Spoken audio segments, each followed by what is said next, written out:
The expelled student just wanted to rejoin the team, but the coach gave him a harsh punishment: 2,500 push-ups and 1,000 sprints. And he had to finish in 2 days. The boy did not back down. He went to the side and started doing them. 2 days passed quickly. Even though he was so tired, he could not stand straight. The punishment was still not finished. The coach told him to leave. At that moment, one player stood up and started to share the punishment with his former teammate. Soon, one player after another joined in. Even when their hands were shaking from exhaustion, they still pushed themselves down. For the first time, this team showed real unity. The reason for all this started a few days earlier. When the coach first arrived, he asked everyone to sign a contract and follow the rules on it. But none of the terms were about basketball. It required every player to keep a grade point above 2.3. They joined the team just to skip classes. So this rule was hard to accept. One boy showed his anger to the coach, but the coach told him to get out of the gym.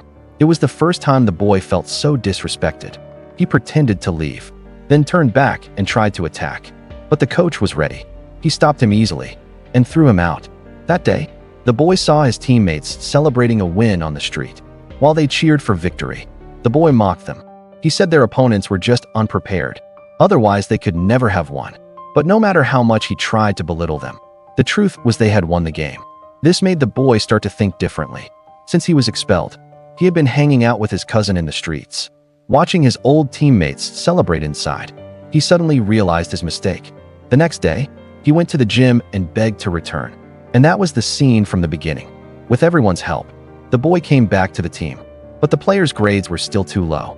So the coach made a decision. They could only train and compete again if everyone reached the grade requirement. The players complained. The coach said he had already found 3 teachers to tutor them. At that moment, the boy chose to quit again. Late at night, the boy showed up at the coach's door covered in blood. Earlier, he and his cousin went to collect money. But when he saw his former teammates in a fight, he rushed to help them. While his cousin went alone to the job, it went wrong. His cousin was shot several times. He watched his cousin die in front of him. The boy finally woke up. If he kept living like this, his cousin's fate would be his own future. He stumbled as he told the coach everything, crying and begging to return to the team. No matter the cost, he was willing to accept. At that moment, the coach, who had been criticized by society for being too strict about grades, realized that his choice was right. In the end, they changed their lives. All 15 players graduated. 6 went to college. 5 earned scholarships.